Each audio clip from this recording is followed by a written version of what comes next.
હા બોલ. ખાલી આટલા બધા કોલ ના કરીશ. મારા મમ્મી હમણાં તારો ફોન ઉપાડી લે. બોલ. હા તો અરે ખબર પડી જાત ઘરે.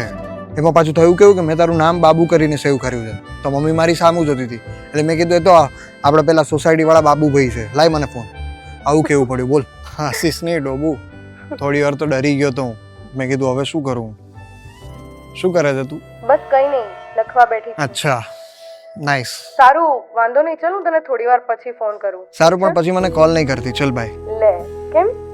ખોટું લાગી ગયું? હા તો ખોટું તો લાગે જ ને બેટા. એક તો હું તને તારા ટાઈમ પર કોલ કરું છું, એમાં તું કોલ તો ઉઠાવતી નથી મારા. અને પછી તું આટલી જ વાત કરવા માટે મને કોલ કરે છે. વાય? તારા આટલી જ વાત કરવી હોય તો મને કોલ શું કામ કરે છે? એન્ડ લિસન, તને બહુ જ સારી રીતે ખબર છે કે મને બસ ખાલી તારી પાસેથી ટાઈમ જોઈએ છે, પણ તું એ જ નથી આપતી. અને કદાચ તને નહીં ખબર હોય કે એક રિલેશનશિપમાં ટાઈમ કેટલો વેલ્યુએબલ હોય છે, અને તને એ ટાઈમની વેલ્યુ જ નથી. સોરી. સારું વાંધો નહીં, પછી પણ મને કોલ ના કરતી. નહીં, મારે તારી સાથે વાત જ નથી કરવી. ચલ બાય. સાંભળ.